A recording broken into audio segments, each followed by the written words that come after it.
Good afternoon. My name is Dr. Clement Nuka. I would like to, on a lighter note, I would like to talk to you about a condition that was a problem, but it is no longer a problem, provided, of course, you keep it within limits, you do it as it is done now. I'm gonna give just one clinical scenario.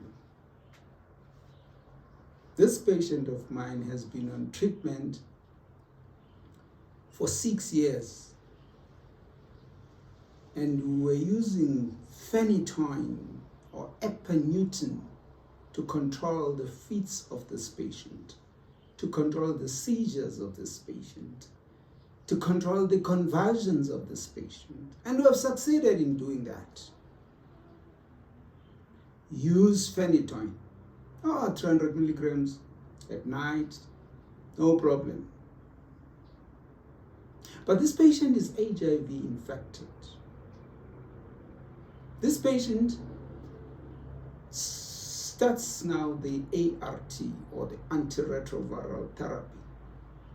And the patient is given AZT, or L3TC, and the third drug. Well, in the past we were giving efavirenz, but now we're no longer doing that, right?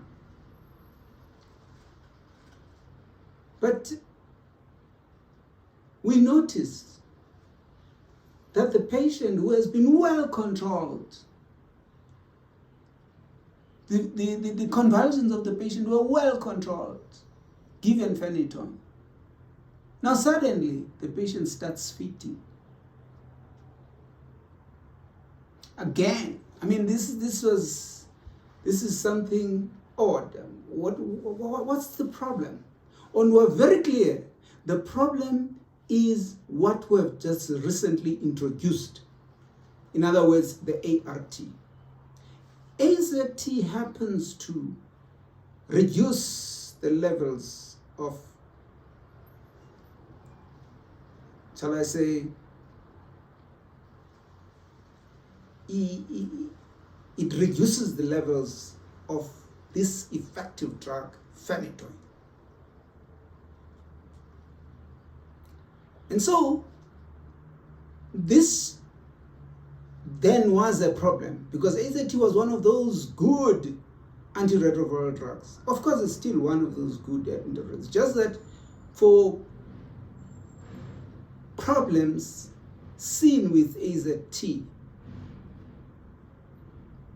well, it would cause bone marrow suppression, and bone marrow suppression would give rise to an anemia. So, because of that, it has been discontinued. Being discontinued, therefore, it has solved another problem. The problem of phenytoin will be able to control my patient without no reduction in the levels of phenytoin. So what I'm trying to drive home is the fact that HIV infection is a problem when you have to treat it simultaneously with seizures. That's the whole point. Now, there's HIV now creeping in to disturb a normal treatment. Again, the patient suffers from what is known as myositis. Myopathy. And myositis. Myositis and myopathy. Still, because of this good use of AZT, because the patient is HIV infected, AZT tends to cause these conditions. Good riddance. We are so very much happy that we are no longer using it. In our present in South Africa, in our regiments right now, we no longer use AZT. It has been taken out. And I think for this good reason, that it would cause the myopathies, it would cause the myositis, Because of that, it has been taken out. So we're not using it anymore. But I'd like to continue with the other conditions which are affected by HIV. The one that comes to mind right now is the one that's caused by treponema pallidum, syphilis. Syphilis caused by treponema pallidum, and we do all the tests, and we've got tests which are non-treponema. We do the tests which are treponema and those which are non-treponema to diagnose syphilis. And we do that successfully without any problems, and we treat the syphilis. We normally use our benzathine penicillin. We give 2.4 million units,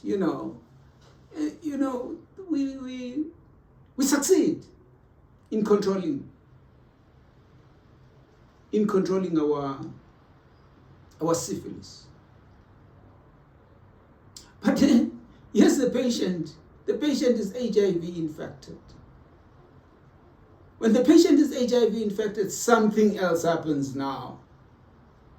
The very problem that we solve so easily using our non-treponemal tests, using the treponemal tests, the diagnosis was so easy.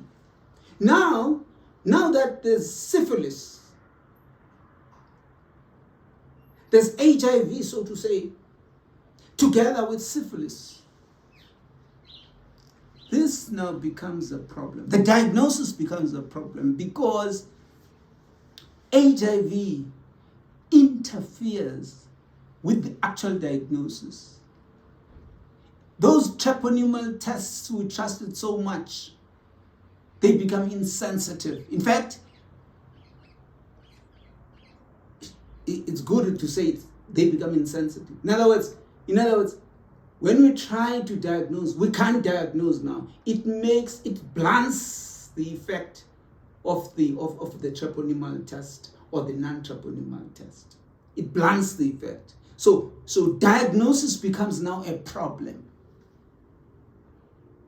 So the simultaneous treatment of HIV and syphilis becomes now a problem. It's very difficult to start treating syphilis because there's no diagnosis that's actually made, because the whole thing is made difficult by the presence of HIV. Remember, my emphasis here is to say, here's a condition that used to be managed so easily.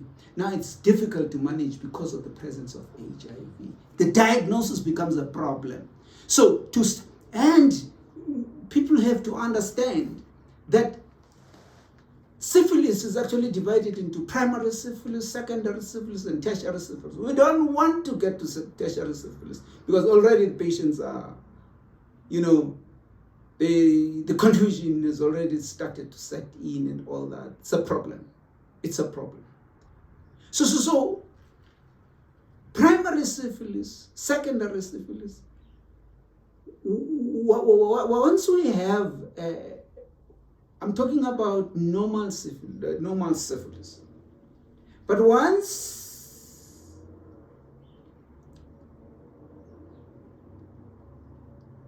once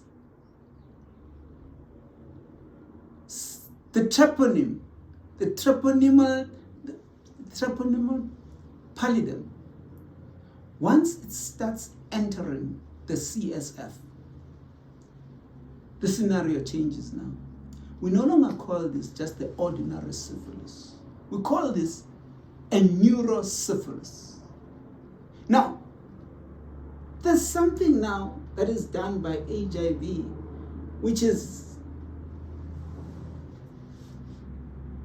definitely not right, or definitely not attractive at all. Nobody wants it. This treponeum pallidum. In other words, this bacteria which cause syphilis, they easily get into the CSF. In other words, it is easy, the conversion to neurosyphilis becomes easy with HIV. This is what I would like everybody to take home. That even primary syphilis will have neurosyphilis. Even secondary syphilis, well, number one, these three types, primary, secondary, tertiary, you'd ask yourself, when is it easy for these bacteria to get into the CSF, the Treponema pallidum? When is it easy? Is it easy in the primary stage? Is it easy in the secondary stage? Is it easier in the tertiary stage? When is it? It can get into the primary stage. There's no differentiation. Secondary stage, tertiary stage can get in there. But what we need to watch out is how early is that done? It is done so very much early. Even if it's primary, even if it's secondary, even if it's tertiary, so very much early in the presence of HIV. This is where HIV messes us up. This is HIV, you find neurosyphilis very, very early. I mean, when the symptoms have not yet surfaced, but now, once you have HIV, the progression to tertiary becomes very fast because there's early neurosyphilis. Early neurosyphilis. And this is something that one needs really to take home. What is the effect? What is the effect of HIV when it is being treated with syphilis? The effect is that the neurosyphilis is going to come early. That's what we need to take home. It's going to come early. The confusion that we normally see with syphilis patients is going to come early. It's going to come early because of HIV. We get what is known as syphilitic meningitis. This is something that when we talk of meningitis, we the ordinary bacterial meningitis. It can be gonococcal meningitis, can be what? No, that's the meningitis we used to be thinking about. And there was never any problem. Of course, there's no differentiation as such to say that this is syphilitic meningitis, this is gonococcal meningitis, or this is TB meningitis, or this is what? This is any bacterial meningitis. No. You will have that stiff neck, you'll have that fever, you'll have that confusion, you'll have all the symptoms of meningitis.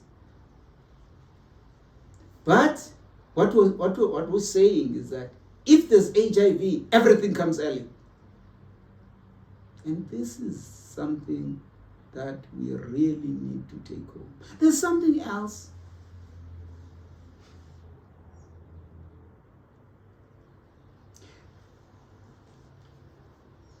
There are other conditions like Guillain-Barré syndrome.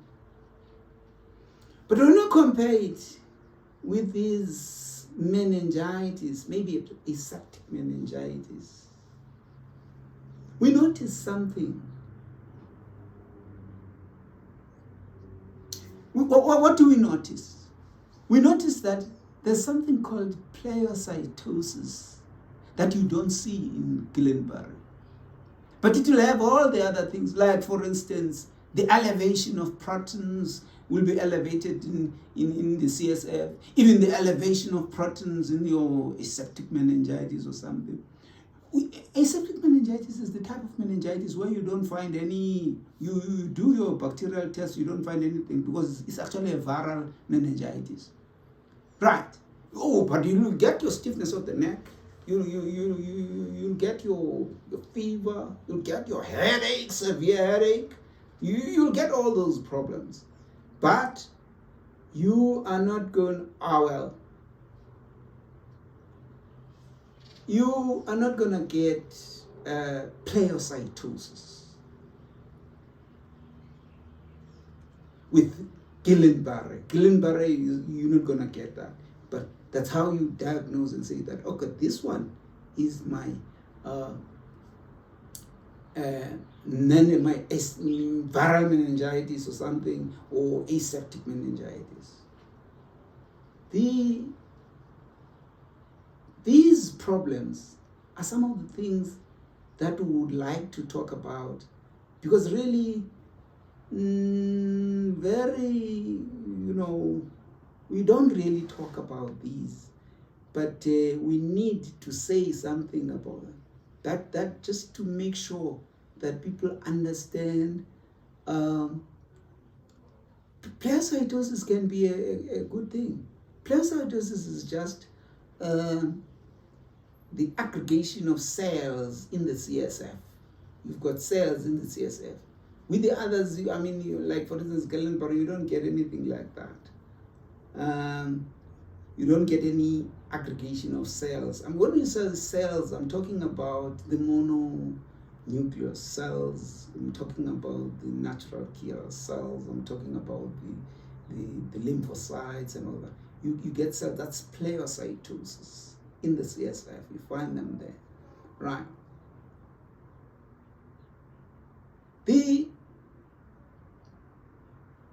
If you can walk home knowing something about the TB meningitis. TB meningitis is slightly different in that there's a rupturing of the subependymal lesions. They rupture and they release everything into the subarachnoid space. They release all the Mycobacterium tuberculosis into the... And what you will notice with HIV is that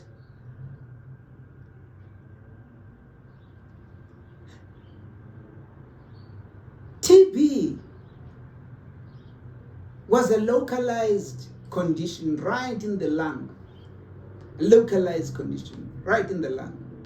But once HIV sets in, that TB becomes a disseminated TB, and it gives rise to what is known as miliary TB. And that is why you get it to get to the brain and get to the subependymal area, where there's going to be a rupturing of the subependymal lesions. And when they rupture like that, they release Mycobacterium tuberculosis right into the subarachnoid space. And subarachnoid, once you have that, severe headache, a very stiff neck. Now you have meningitis now. We have what is known as TB meningitis. TB meningitis. And what I would like to drive home is the fact that if there was no miliary TB, if there was no dissemination of TB from a localized area like the lung, being a pulmonary tuberculosis, if there was no HIV, there would have been no dissemination. There's dissemination now because there's no counter. Remember, the CD4 count is right down. So there's no counter, there's no CD4 T lymphocyte, there's no CD4 T lymphocyte to activate the macrophages to phagocytose these, TB particles or these mycobacteria. There's nothing like that. So it just goes on its own, unhindered. It goes on its own. It becomes miliary TB. And this is the importance of understanding why HIV changes the complexion of medicine. Really, we didn't have this before. Even what we used to have in the past. Maybe I should get there a little bit. What you used to have in the past is that when I cough out TB and you inhale TB,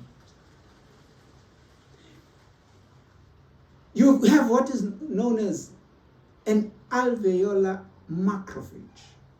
An alveolar macrophage will phagocytose Mycobacterium tuberculosis. Phagocytose and keep it there for years. For years. It'll keep it there for years. It will keep it there as a latent TB, as a TB that will come out only when there's suppression of the CD4 T lymphocytes, or suppression of the immune system, or deficiency, when there's deficiency of the immune system. When that happens, a latent TB, a TB that was lying dormant there, wakes up or gets activated. This reactivation of TB is the one now that it has been reactivated. A patient who was not coughing at all starts to cough. A patient who didn't have night sweats starts to have night sweats. A patient who really didn't have all these clinical stigmata of TB, didn't have them, and starts having them because of reactivation. Reactivation done by what? HIV infection. HIV infection makes sure that the CD4 count goes right down. And when the CD4 count goes right down, a latent TB becomes an active TB. I would like, it's a great pity this forum of mine doesn't have questions. It would be very nice if there were questions. But, so to address the problems of the audience. Thank you very much. Thank you very much.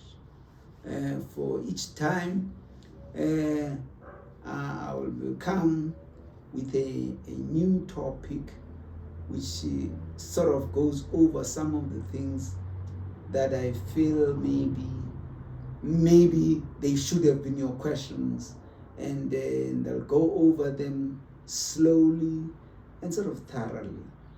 Thank you very much for listening to me, and I hope to see you some other time with a different topic, or maybe go over some of the things that we spoke about. But all I want you to walk home, you must walk home with this, that HIV changes the complexion of TB. In fact, it changes the complexion of medicine in general. In general, it changes it altogether. I like making, TB an example, because a TB that was latent, a TB that was dormant, this TB wakes up and it becomes an active TB, and it infects people. And this, if things could go well, we would try and make sure that this is well prevented. There's something called TB preventative therapy, where we make sure, first of all, that the patient doesn't have active TB. And then we give one of the most potent antituberculous drug, and that is INH. And it targets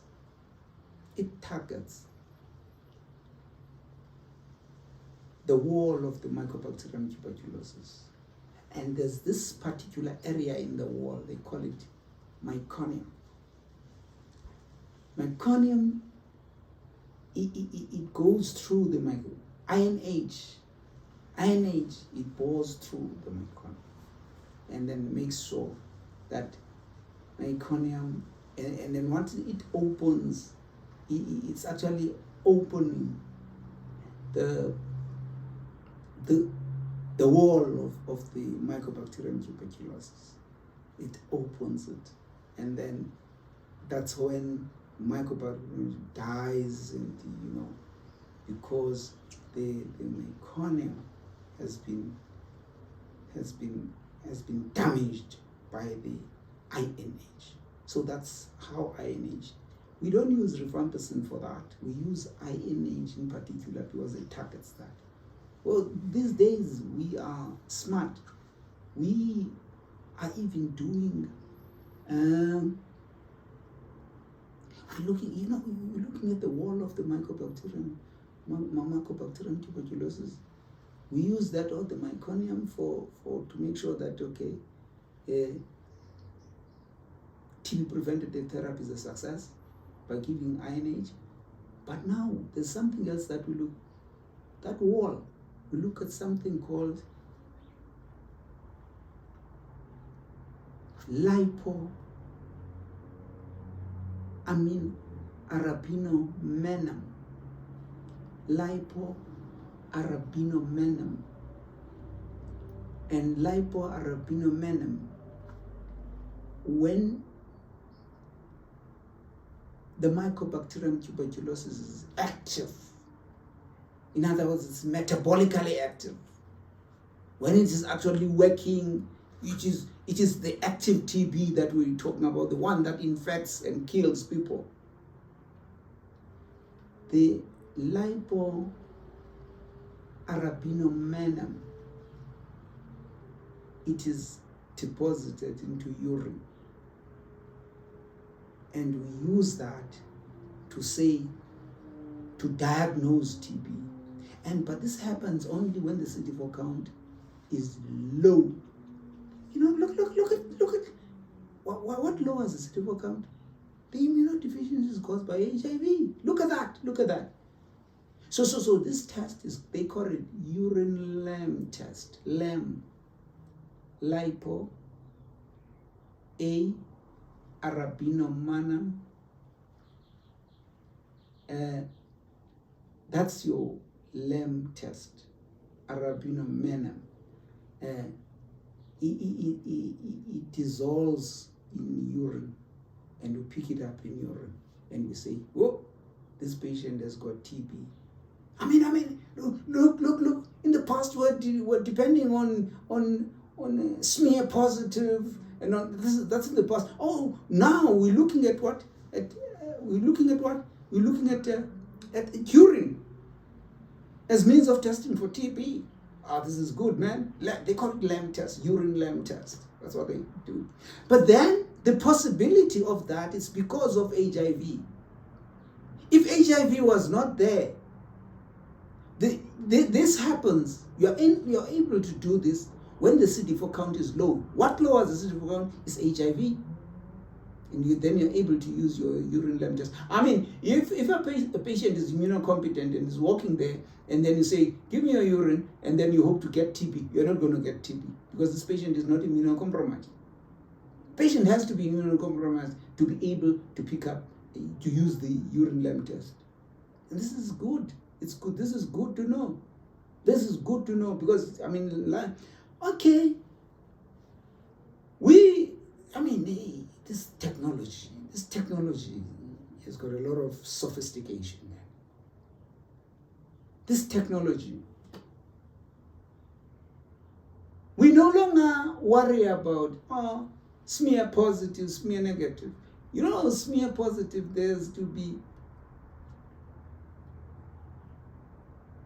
in 1 ml of a sputum, there have to be more than 10,000 bacilli. Bacilli, I'm talking about the TB bacilli. There's more than 10,000 for it to test positive. Man, you tell me, if there are 4,000, there are 4,000 bacilli. 4,000 bacilli will not kill a patient, they will kill a patient, I can tell you.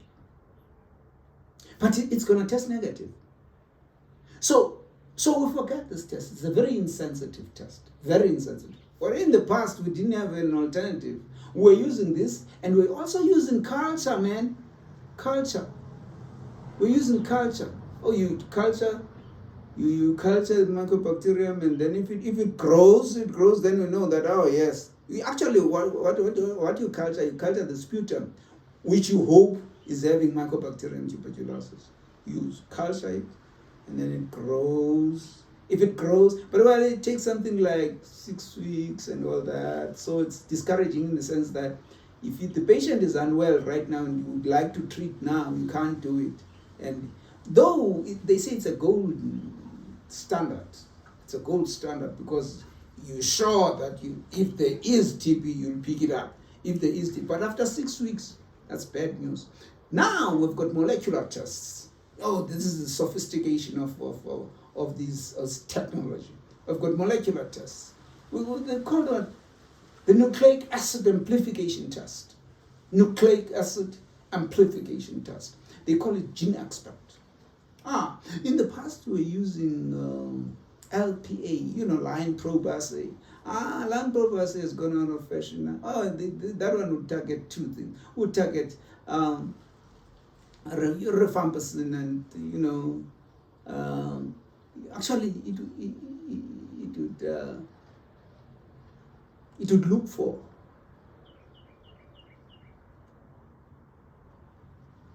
a gene in the genome of Mycobacterium tuberculosis. It would look for a gene that is susceptible to rifampicin. They call it the RPOB gene. They would look for a gene that is susceptible to INH. I call that CAT-G, or sometimes there is one for, we call it, it's CAT-G is for high dose, and this one for low dose. That one, we're not worried about it because we normally give 300 milligrams of INH. If we step it up to 600 milligrams, we are smart. We are smart. That resistance, if there was resistance, it will not be there anymore. But CAT-G, you won't do anything with it. It's there, it's standing, it's high dose. Right. So now we're using gene expert. We're no longer using LPA, which was looking at too low key. It was looking at the locus, the RPOB gene, which is susceptible to rifampicin. Now we're looking at that one only that one. Because if it is positive, it is sensitive. Then it means we have TB, but the TB is a susceptible TB. If it is resistant, then we know that we've got rifampicin resistance, and we're going to regard that as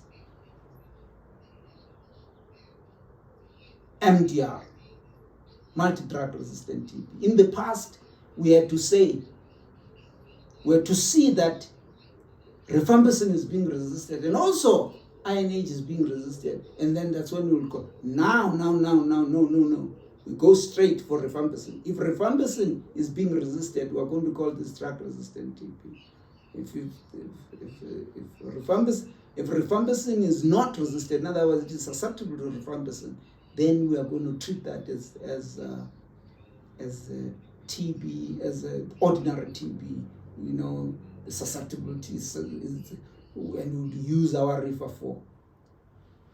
If we diagnose and say the gene, so gene export is very important because it tells us whether we are going to treat drug-sensitive TB or susceptible TB, or we're going to treat drug-resistant TB. And this is important. Thank you very much for listening to me. These topics, we're going to do them slowly, but we're going to make sure that everybody sort of, understands what's going on. Right. Thank you very much. Bye-bye for now.